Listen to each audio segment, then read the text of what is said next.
Pointing has fallen short, fails to specify, very frustrating.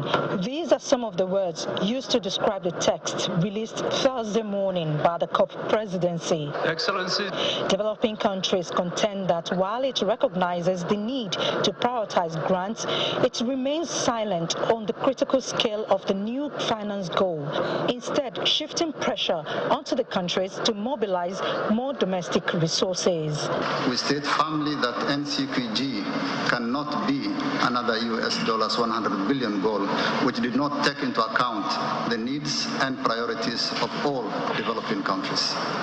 This goal or quantum are the main mandates we have here at COP29, and the success of COP29 shall be measured by the responsiveness of the quantum to needs and priorities in trillions of dollars. For the countries in the EU, the current text offers no progress for ambitious national climate plans. This cannot and must not be our response to the suffering of millions of people around the world. We must do better. Colombia says the critical objective of the COP is now just an empty placeholder, with no clear quantum defined for the donors, urging parties to stop playing politics with lives. So I invite all the parties to elevate the political debate. The countries that need the finance cannot be in the middle of your geopolitical games. Just back from the G20 summit in Rio, the United Nations Secretary General says failure is not an option in Baku. And so I appeal directly to ministers and negotiators.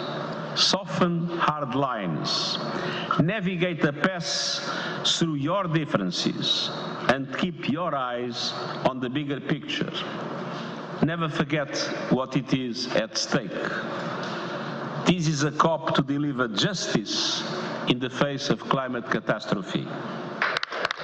Meanwhile, the good news for Nigeria is the signed accreditation master agreement with the Green Climate Fund. This means the Development Bank of Nigeria can now catalyze finance up to $250 million for climate projects in the country through the GCF. What makes this one different is first, these are concessionary funding, which is quite almost like next to not in terms of cost. Two, these are specifically for projects around climate adaptation or mitigation. So those are two things. And three, projects along this line, can be packaged, and when they meet the criteria of GCF, we access this funding.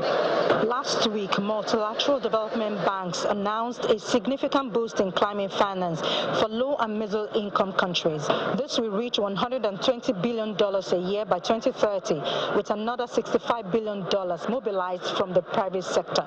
But a new goal here in Baku, we need to mobilize the finance developing countries need to protect their people from climate disaster. From the Olympic Stadium in Baku, Azerbaijan, the venue of COP29, Ayola Kasim, Channels Television News.